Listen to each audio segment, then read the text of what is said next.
بسم اللہ الرحمن الرحیم۔ آؤ نحو سیکھیں کا 13واں سبق آپ کی خدمت میں حاضر ہے۔ آج کے اس سبق میں ہم یہ جانیں گے کہ معرب اور مبنی کی شناخت کیا ہے، کس طرح ہم پہچانیں گے کہ یہ اسم معرب ہے یا مبنی۔ تو یقیناً اس کی شناخت بہت آسان ہے، یہ اور بات ہے کہ ہم اسے مشکل سمجھتے ہیں، لیکن آج کے اس سبق کو سماعت کرنے کے بعد آپ کو بھی اندازہ ہو جائے گا کہ معرب اور مبنی کی شناخت بہت آسان ہے، کوئی مشکل نہیں ہے۔ آئیے سبق کی طرف بڑھتے ہیں، آخر تک آپ اس بیان کو سماعت کیجئے اور معرب اور مبنی کی شناخت اپنے ذہن میں بٹھا لیجئے۔ تو اعراب اور بنا کے اعتبار سے کلمہ کی دو قسمیں ہیں۔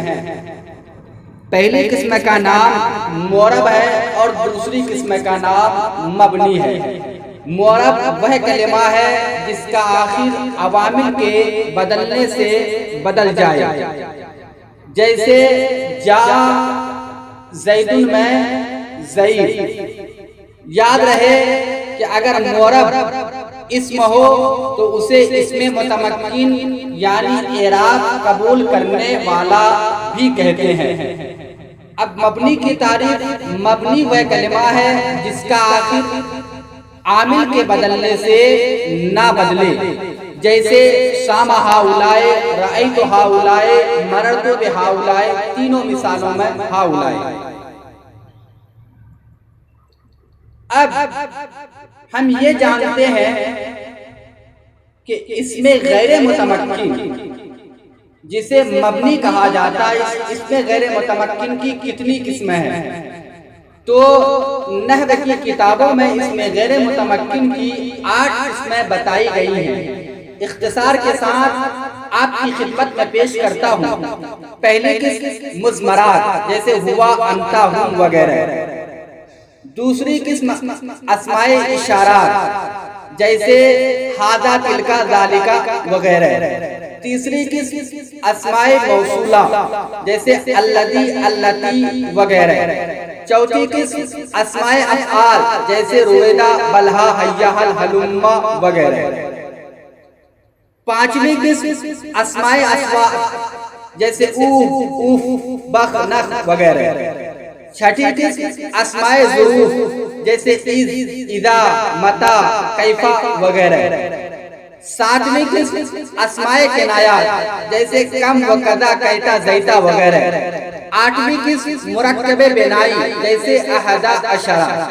تو جب آپ نے اس میں غیر متمکن کی یہ 8 قسمیں پڑھ لی اور آپ کو یہ پتا چل گیا کہ اس میں غیر متمکن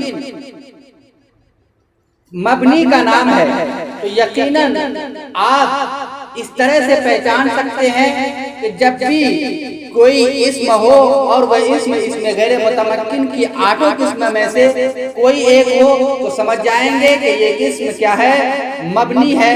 اور اگر ان 8 قسموں کے علاوہ کسی قسم میں ہو تو آپ سمجھ جائیے کہ وہ معرب ہے۔ تو بتائیے کہ معرب اور مبنی کا پہچاننا کتنا آسان ہے؟ یقیناً بہت آسان ہے۔ اس طرح سے پہچانیں گے کہ کوئی بھی اسم لیجئے تو دیکھیے کہ یہ اسم غیر متمکن کی پہلی قسم ہے یا نہیں، دوسری قسم ہے یا نہیں، تیسری قسم ہے یا نہیں، اسی طرح 8 قسم تک لے کر چلے جائیے۔ جب آپ کو اسم غیر متمکن کی 8 قسموں میں سے کسی قسم میں مل جائے تو سمجھ جائیے گا کہ یہ اسم مبنی ہے، اور اگر کسی بھی قسم میں نہ ملے تو آپ سمجھ جائیں کہ یہ اسم معرب ہے۔ پھر ملیں گے ایک الگ سبق کے ساتھ، تب تک کے لیے خدا حافظ۔ السلام علیکم ورحمۃ اللہ وبرکاتہ۔